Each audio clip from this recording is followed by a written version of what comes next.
Hello, I'm Justin Gimelstob for Tennis.com. We have our very own Peter Bodo here, and we're going to preview the 2008 U.S. Open men's draw.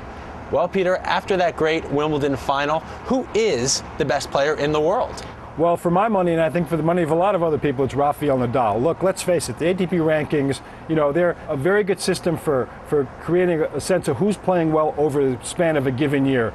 And it makes it wonderful for seedings and for entries. On the other hand, the reality on the ground, that Rafael Nadal has 2 Grand Slam tournaments going in. Roger Federer has none. Nadal has clearly been the best player this year. I give the nod to Nadal. Whether we can do it or not at the U.S. Open, which has been Roger country for a couple of years now, that's another question. Well, not since Sampras Agassi have we had such a dynamic rivalry that's entertained the whole world. What a great time for professional men's tennis. Yeah, you bet. This has been not just an interesting rivalry, but an extraordinary one in some ways. I mean, you look at Nadal. I mean, name me a player who's won 4 Grand Slams that has never held a #1 ranking. Nadal, a couple weeks ago, shattered the record for consecutive weeks at #2. Roger already, of course, has the record for consecutive weeks at #1. So what you have here is, an interesting case of Roger Federer, a guy who's on the short list for greatest of all time. There's a guy in his own era who maybe he can't beat, and that puts a tremendous spin on that rivalry, makes it tremendously impactful and interesting. Well, we can't talk about the U.S.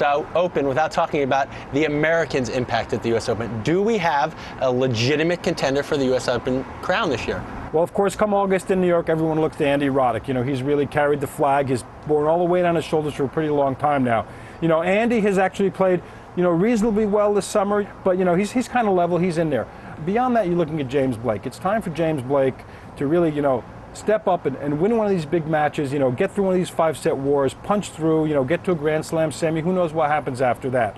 Beyond that, you've got a couple of gifted young Americans. You've got 2 American classic, big serving, big game giants in John Isner and Sam Querrey. Now, both of those guys can take people out, especially when you got people coming off the Olympics feeling a little fatigued. The real question there is going to be, can they really get to the later stages, and then will they have the poise and experience, to finish the job? That's highly doubtful, but, there's reason to cheer. They'll be making some noise at the Open. Novak Djokovic deserves some respect. He started the year with a Grand Slam title in Australia. He broke through last year, got to the finals of the U.S. Open. Is he ready to go one step further and win his first U.S. Open title?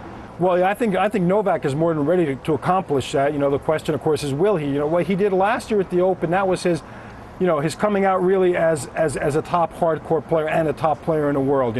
That really confirmed his position now as a third wheel in this Federer-Nadal rivalry. Now, of course, he backed that up beautifully at the Australian Open, did what he had to do. He went out and he won that tournament. But, it might be a different story coming to the U.S. Open because, he's going to be feeling the pressure. He got to the final there last year. He's got to back that up. He didn't really have a great tournament in Wimbledon. So, we'll see what he can do. But the pressure will be on Novak Djokovic. However, let's not forget, this guy, out of the top 3 guys on top, maybe has the most dangerous hard-court game. Well, lots of questions. The good news is we will get all the answers at the 2008 U.S. Open. Thank you very much. I'm Justin Gimelstob, Peter Bodo, and Tennis.com. All things tennis, all the time.